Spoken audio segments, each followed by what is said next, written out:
Assalamualaikum warahmatullahi wabarakatuh. Kami dari kelompok 13 dari Prodi Ekonomi Syariah kelas 3A akan memaparkan materi hasil diskusi kami selama presentasi yang bertemakan peluang dan tantangan manajemen keuangan syariah untuk memenuhi tugas akhir mata kuliah Islamic Financial Management yang diampu oleh Ibu Erin Lismaya MA. Baik, tanpa berlama-lama, langsung saja kita simak tayangan video berikut ini. Saya akan menjelaskan pengertian manajemen keuangan Islam. Manajemen keuangan Islam merupakan cabang dari manajemen yang berfokus pada penerapan prinsip-prinsip ekonomi Islam dalam pengelolaan keuangan.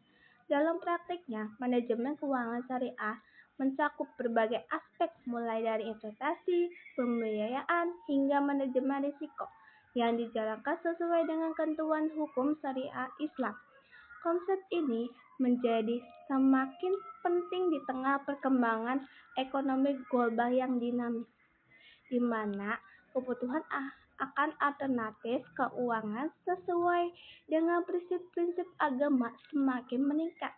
Dalam lingkup manajemen keuangan Islam, kepatuhan terhadap peraturan dan standar internasional adalah suatu keharusan yang tidak dapat diabaikan. Peraturan dan standar ini mencakup berbagai aspek mulai dari prinsip-prinsip akuntansi syariah hingga kerangka kerja, pengelolaan risiko sesuai dengan prinsip-prinsip syariah. Di tingkat internasional terdapat beberapa lembaga dan organisasi yang mengembangkan dan standar untuk industri keuangan syariah seperti Accounting and Auditing Organization for Islam, Financial Institute, Islamic Financial Service Board, dan International Islamic Financial Market. Nah, ada pula tujuan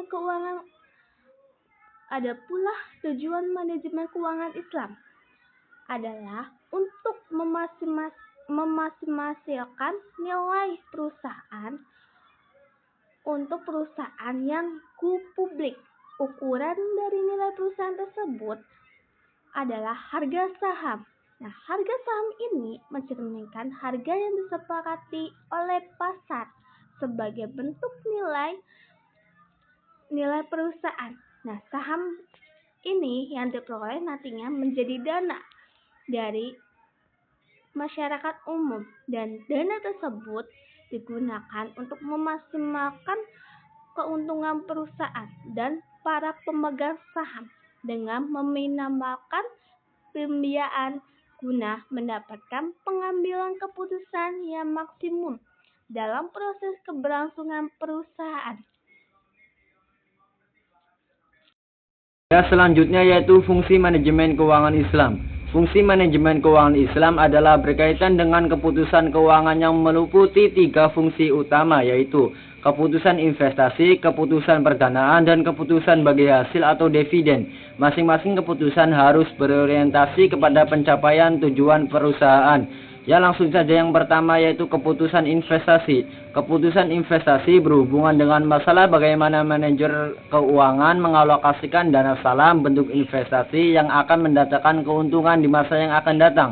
Yang kedua yaitu keputusan perdanaan.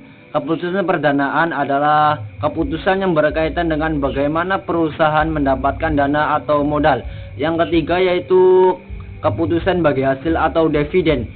Bagi hasil atau dividen adalah proksi besar kecilnya kemakmuran investor dalam menanamkan dananya dalam suatu perusahaan. Yang selanjutnya yaitu prinsip manajemen keuangan Islam.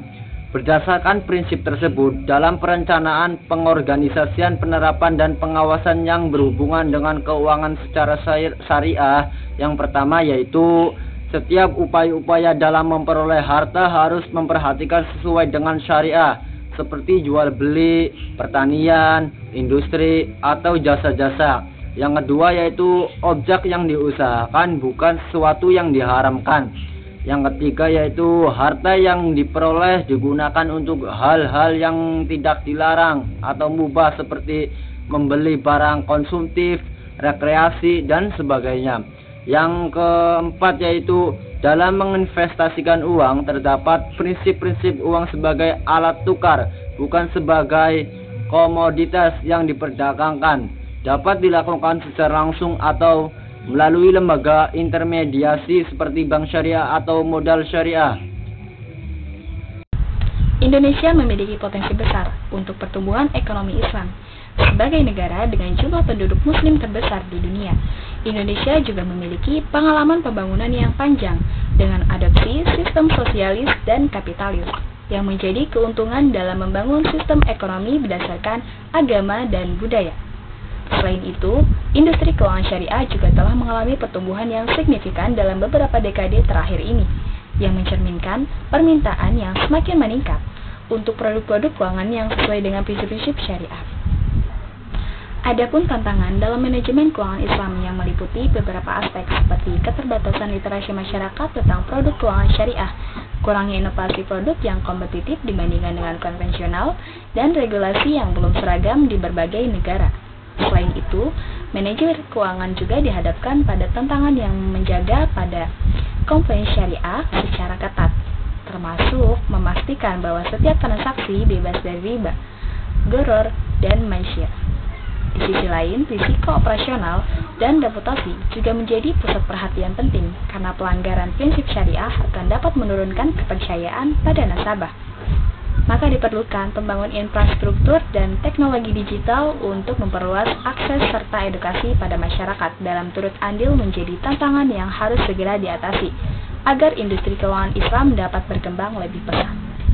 Selain tantangan, manajemen keuangan Islam juga memiliki peluang pada pertumbuhan lembaga keuangan syariah di Indonesia.